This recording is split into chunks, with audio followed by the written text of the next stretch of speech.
Էս ինչ միս է։ Էդի տավալա, Ան մի հատ լավ կտով քեզ տա։ Հյուրասիրությունը չենք մերժում ընդհանրապես, եթե կա, պետք է գնալ։ Այս որտեղի գառաս է։ Վերջին 30 օրվա ընթացքում օրական առնվազն 2-ից 3 անգամ Փաշինյանը ուտում էր միայն տեսախցիկների առջև։ Քարոզարշավը ավարտվեց։ Մենք ոնց ենք ապրելու առանց օրը 7-8 անգամ քեֆ անելու։ Բայ ապրեք, առավոտից բան չէիք երեն։ ԿՊ առաջնորդը մարսողության զարմանալի դիմացկունություն ցույց տվեց։ Իրար էր խառնում գառան խաշլաման ու մեղրը, խոզն ու հալվան։ Ռեալ սովատ է, ռեալ։ Քարոզարշավի արդյունքում իր օգտին Փաշինյանը ձայներ ավելացրեց, թե ոչ դեռ պարզ չէ, բայց քաշի ավելացում հաստատ կունենա։ Իսկ դավադրաբար չաղացնում են։ Ես դգայթակությանը չեմ դիմանում։ Գաղափարական ու քաղաքական առումով ընտրողը հազիվ թե հիշելու դրական բաներ ունենա Փաշինյանի քարոզարշավից։ Զարուի ինչ ես խոսում։ Ինչ ես խոսում։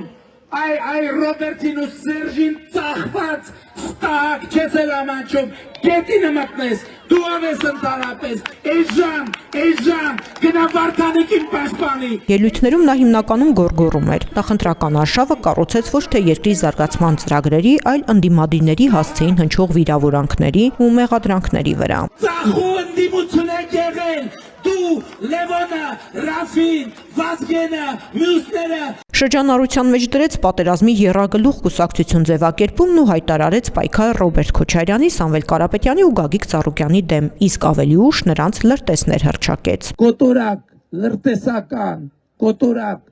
մաֆիոս, եռագլուխ մաֆիան պետքա, ինչպես ասում են, մնա բարիերի տակ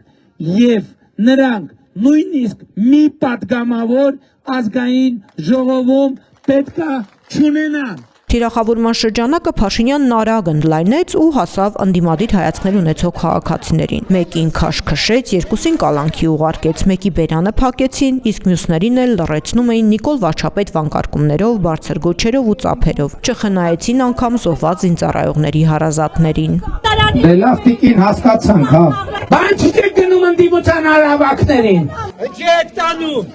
ես ի պահաժն եմ տնում։ Ինչ եք ասում։ Իմ երեխու տարեց վարեց ազատ ջողում։ Ռոբիներ եմ կզացնելու, Կարուգացիներ եմ կզացնելու, Գագոյներ եմ կզացնելու, Սերժիներ եմ կզացնելու։ Ինչ որ պահից Վարչապետը սկսեց թիրախավորել նաև արցախցիներին, փորձելով սրել իր իսկ կողմից արհեստականորեն օրակարգ բերված հայաստանցի արցախցի հակադրությունը։ Թվում էր, թե արդեն հատել է բոլոր կարմիր գծերը, երբ պարզվեց, որ ավելիին է ընդունակ։ Իրենից դժգոհող արցախցիներին մեղադրեց պատերազմում չզոհվելու համար։ Դու ես կենթանի ընդհանրապես, դու ես կենթանի, այդ տական, ինչ ես կենթանի, ինչից եք զոհվել, ով ձեզ պահել ընդհանրապես, այս տահակն է։ Բարև ձեզ սիրելի ժողովուրդ։ Քարոզարշավի ընթացքում չերևաց Փաշինյանից հեռացած, մոտ 2 ամիս անց վերադարձած նրա 4 երեխաների մայրն ու կողակիցը։ Նախկինում ամուսնուն մշտապես ուղեկցող Աննա Հակոբյանը միայն մեկ անգամ երևաց հանրությանը՝ զորահանդեսի օրը, բայց ոչ թե ամուսնու կողքին, այլ հարակից սրճարաններից մեկում շամպայն խմելիս։ Փաշինյանի քարոզարշավի հիմնական մեխը ընտրությունից ընտրություն փոխանցվող մարտի 1-ի թեման է։ Այս անգամ էլ էր ընտրողներից մանդատ խնդրում, որ Քոչարյանին բանտ նստեցնի։ Տվեք ինձ մանդատը, տվեք ինձ այդ մանդատը։ Վարչապետի տեխնացում պարտավոր է պսիխոյի թուղթ անել միջև ընտրությունների մասնակցությունը, որ մենք այլևս գժեր պետական ղեկի վրա չունենանք։ Փաշինյանի վիրավորանքները հունից հանեցին անգամ իր հավասարակշռված պահվածքով աչքի ընկնող Ռոբերտ Քոչարյանին։ Հայտարարություն է։ Լկտիությունը հասել է նրան, որ այսօր հարվածում է մեր ինքնությանը։ Հիմա այ համբալ, ինչ ունես դրա հետ։ Բայց առաջինը ինք խախտեց։ Ինձ մի 3 հատ հարց իրար հետևից տվեց։ 23 տարի անց Հայաստանի երկրորդ նախագահը կրկին հանրային հեռուստաընկերություն գնաց ու նախընտրական հարցազրույց տվեց Պետրոս Ղազարյանին։ Ամենից վատ բանը փոքր պետության համար, եթե դու անում ես քայլեր եւ չես մտածում այդ քայլերի հետևանքների մասին։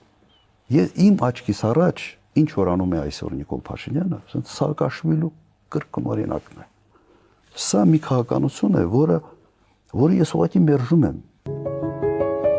Գագիկ Ծառուկյանը, որ իր քարոզարշավն անցկացրեց հիմնականում մարզերում, գյուղացիների հետ զրույցներով երկար ժամանակ չէր արձագանքում Փաշինյանի մեղադրանքներին, պնդում էր, թե չի իջեցնելու իր կլասը, սակայն Ծառուկյանի համբերության բաժակն էլ լցվեց ու նա Փաշինյանին հրավիրեց իր այրոցների մոտ։ Գործարծուձը շատ հպարտ, հանգիստ, իր համար վայելում է իր հանգիստը, նա երբեք մարդ մինչև չբզբզի, ոչ մի բան իր տեղը հանգիստ, պարկեշ նստած է։ Առյուծը չգիտեմ, բայց դու պատրաստի, որ վանդակում ես ապրելու առաջիկա տասնամյակներում։ Հետդ էլ որց կլինի անպայման, խոստանում եմ։ Խելքդ գլուխը հավաքել, ամեն քեզ 2026-ի ընտրությունների քարոզարշավից թևավոր բազմաթիվ խոսքեր ծնվեցին, որոնցից մեկն էլ գործարար ուժեղ Հայաստան կուսակցության վարչապետի տեխնատու Սամվել Կարապետյանի հայտարարությունն էր հալուցինացիոն սնկերի մասին։ Վարչապետը անցյալ տարի երբ գնացել էր Չինաստան, կան ռեստորաններ, հատուկ սնկերի ռեստորաններ, որոնք մարդկանց մոտ գալյուցինացիա են առաջացնում։ Ինքը այնտեղ փորձել էր, դուրը եկել էր եւ իմ ինֆորմացիայով մոտարապես 1 տոննա հետը առել բերել է Հայաստան։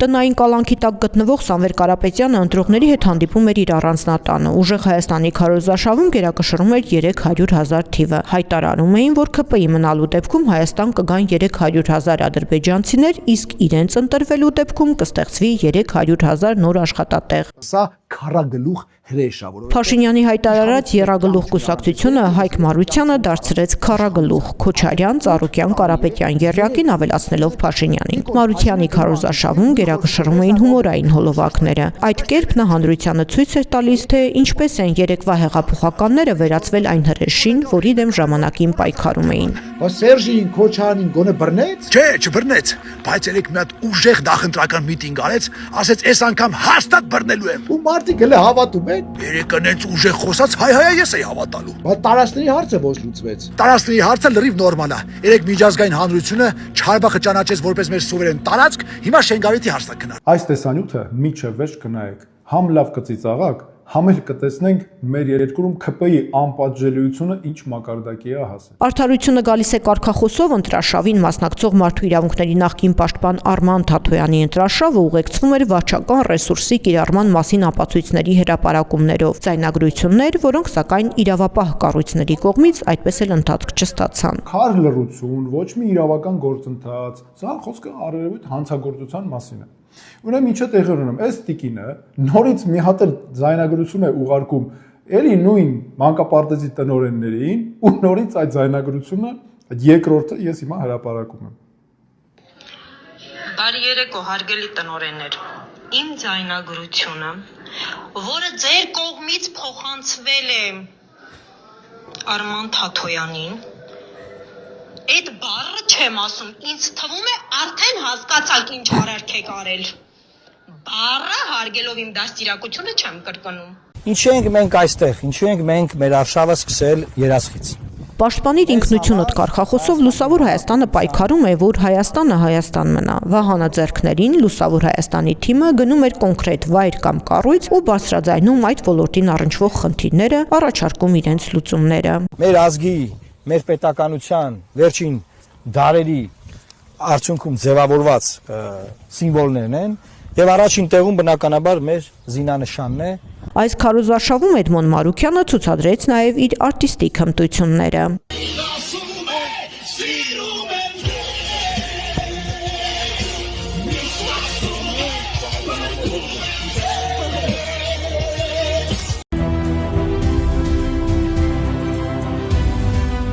Մարզական հմտություններով էլ աչքի ընկավ ՀԱԿ-ի վարչապետի տեխնատու Լևոն Զուրաբյանը։ Սիրելի ժողովուրդ, ինքնապաշտպանության հմտությունները շատ կարևոր են ցանկացած անհատի համար, բայց առավել կարևոր են պետության համար, որը պետք է կարողանա պաշտպանի իր բնակչությանը, իր քաղաքացիներին։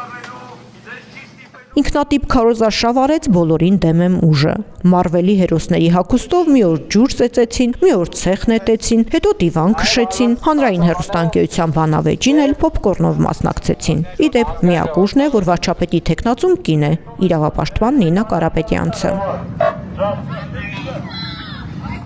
Ընտրություններին մասնակցող մյուս կուսակցությունները քարոզարշավի ընթացքում համեմատաբար պասիվ էին։ Մասնակցության հայտ ներկայացրած 19 քաղաքական ուժերից մեկը՝ Ալյանսը, դուրս եկավ պայքարից։ Կիրակի քաղաքացին ընտրություն է կատարելու 18 քվեաթերթիկների միջև, հույսով, որ այս անգամ չի սխալվելու։ Որ մենք այսօր ունենք Խաղաղությունը դարձավ այս ընտրաշավի գլխավոր կռվանը։ Փաշինյանը գոռում էր, թե ինքն արդեն խաղաղություն է բերել։ Ընդդիմադիրներն էլ պնդում էին, որ դա խաղաղության իմիտացիա է։ Սիմվոլիկան ընտրաշավի ընթացքում կարծես թե Փաշինյանի կողմից չէր։ Ընտրողների բերած աղավնին Փաշինյանի ձեռքից այդպես էլ չթռավ։